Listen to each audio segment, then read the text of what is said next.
सपा प्रत्याशी के समर्थन में कार्यकर्ताओं ने ग्रामीण इलाकों में किया सघन जनसंपर्क।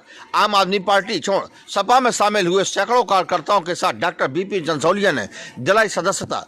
छतरपुर विधानसभा क्षेत्र 51 से सपा प्रत्याशी डॉक्टर बेनी प्रसाद चंसोलिया के समर्थन में युवाओं ने आधा दर्जन ग्रामों में किया सघन जनसंपर्क। आपको बतला दें कि सपा प्रत्याशी डॉक्टर बेनी प्रसाद चंसोलिया छतरपुर जिले में ब्राह्मण समाज में एक बड़े चेहरे के रूप में उभर कर सामने आए हैं। वहीं दूसरी ओर सामाजिक और धार्मिक क्षेत्र में भी उनके द्वारा लगातार काम किए जा रहे हैं। आज युवा कार्यकर्ताओं ने ढड़ारी, ललौनी, कतरवारा सहित आधा दर्जन ग्रामों में जनसंपर्क कर चुनाव अभियान की शुरुआत की। तीसरी आंख न्यूज टीवी छतरपुर से जिला ब्यूरो प्रमोद कुमार त्रिपाठी की रिपोर्ट। एंकर नवीन सोनी। हमारी हर खबर से जुड़े रहने के लिए चैनल को लाइक एवं सब्सक्राइब करना न भूलें ताकि हमारी हर खबर आपको सर्वप्रथम मिल सके।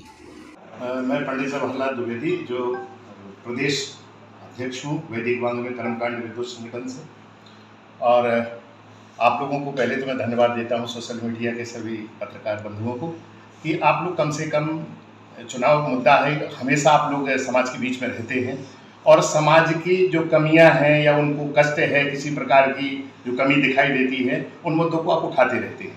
आज भले ही चुनाव का मुद्दा सामने आ गया है और इस समय आदरणीय डॉक्टर बीपी चंसोलिया जी समाजवादी पार्टी से विधानसभा 51 से चुनाव के मैदान में आ गए हैं और उसके लिए एक संगठन की ज़रूरत थी और वो हो गया है। हम लोग सहयोग में इसलिए खड़े हैं, मैं बताना चाहता हूँ कि व्यक्ति को मूलभूत, चूंकि आज मताधिकार का प्रयोग होगा और इससे अपने शहर की, गांव की तस्वीर बदलने के लिए हम एक अपने मुखिया का चयन करेंगे जो वहां पर जाकर के प्रदेश के मुखिया का चयन होगा। सब लोग चाहते हैं कि हमारी धार्मिक आस्था की सुरक्षा हो, हमारी सुरक्षा हो और हमारे शहर का विकास हो, गाँव का विकास हो।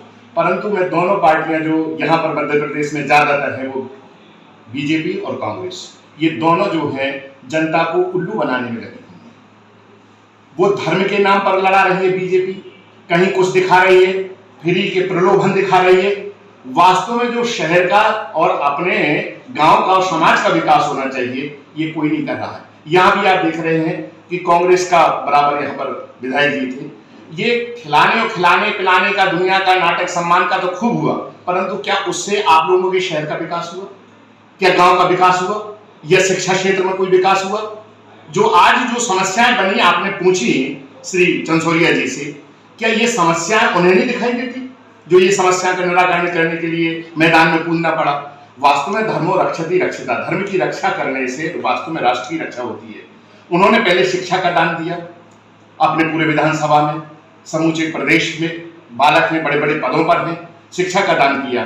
फिर धर्म के रूप में उन्होंने कार्य किया जो मुझे बताने की जरूरत नहीं, आप लोग स्वयं जानते हैं। भक्त शिरोमणि के रूप में जाने जाते थे, परंतु जब संकल्प लिया कि समाज सेवा का संकल्प लिया, समाज की सेवा करने का, तो उसके लिए संगठन की जरूरत है, उसके लिए राजनीति की जरूरत है। तो उन्हें तो बेबस होकर के लोगों के दबाव में वो राजनीति में आए। उनका स्वयं का तो संकल्प था केवल समाज सेवा करना, पर समाज में जब तक कोई ऐसा पद नहीं होगा जिसमें पावर नहीं, जिसमें सुनी नहीं जाएगी, तो क्या वो जितना संकल्प लेके बैठे वो काम करा पाएंगे? इसलिए हमारी उनकी साथ शुभकामनाएं हैं और हम अपील भी करते हैं। मैं अपील जनता से ये करना चाहता हूँ कि आप लोग स्वयं बुद्धिजीवी हैं, आप अपने चिंतन करिए कि वास्तव में कौन व्यक्ति आपके शहर का, गांव का विकास कर सकता है और कौन नहीं कर सकता है। करनी और कथनी में बहुत अंतर होता है। जो वास्तव में धर्म के प्रति कर्म कर रहा है उसको पहचानिए, जो वास्तव में आपके बच्चों के भविष्य के लिए कार्य किया है उनको पहचानिए, और जो आज लॉलीपॉप दिखा रहे हैं, धर्म के नाम पर लड़ाई झगड़ा करवा रहे हैं, उनको आप पहचानिए। सही व्यक्ति का चयन करिए।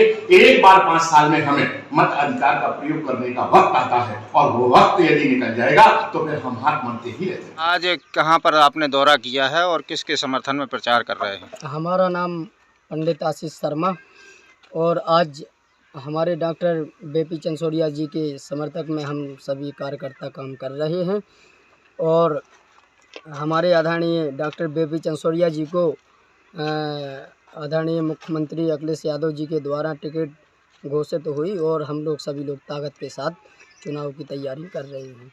कहाँ कहाँ दौरा किया आज? आज हम लोगों ने ग्राम पंचायत ललोनी, ढड़ारी और ग्राम पंचायत देरी, कतरवारा में दौरा किया है। धन्यवाद। समाजवादी पार्टी ने आपको छतरपुर से प्रत्याशी बनाया है, क्या मुद्दे रहने वाले हैं, किन मुद्दों पर आप चुनाव लड़ेंगे और आपको क्यों यहाँ के लोग समर्थन करेंगे? समाजवादी पार्टी में माननीय अखिलेश जी ने मुझे यहाँ का प्रत्याशी बनाया। मैं उनका आभारी हूँ, क्योंकि मेरे पीछे बहुत से लोग खड़े हुए थे तो किसी भी कीमत पर टिकट न मिले।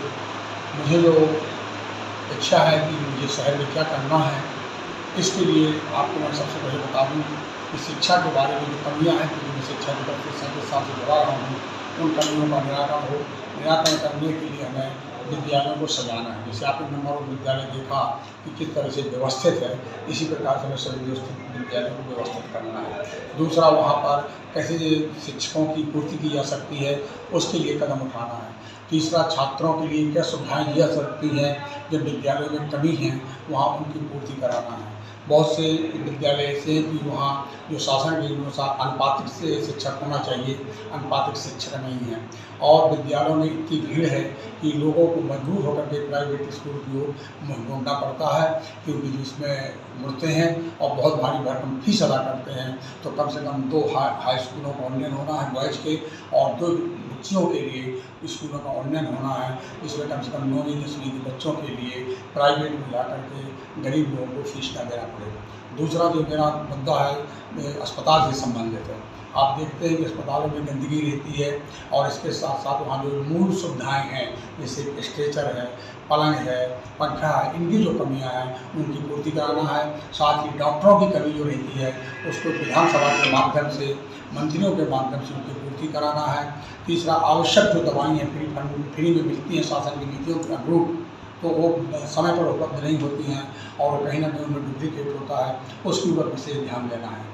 तीसरा, अपन को जो शहर का जो हमारा वातावरण हुआ है, इस समय ट्रैफिक की व्यवस्था है, बड़ी परेशानी में है। सड़कों के बीच में खंभे लगे हैं, छोटे छोटे ट्रेन लगे हुए हैं, डिवाइडर अनावश्यक टूटे हुए हैं। जहाँ जितने चौड़े डिवाइडर की आवश्यकता नहीं थी उतने चौड़े बना दिए गए हैं।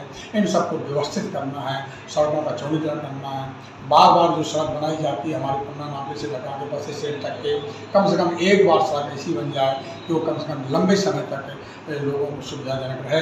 आए दिन सड़क बनती है, आए दिन गड्ढे होते हैं, गड्ढों में रिक्शे करते हैं और आदमी परेशान रहता है। इस तरह से जो विकास से संबंधित कार्य हैं, इनका मुद्दा है। फिर एक महत्वपूर्ण मेरा जो विचार है कि शहर में एक ऐसा पार्क बनवाना जिसमें शाम के वक्त लोग जा करके कम से कम एक रिलैक्स होकर के बैठ सकें परिवार के साथ में, सुरक्षित रूप में।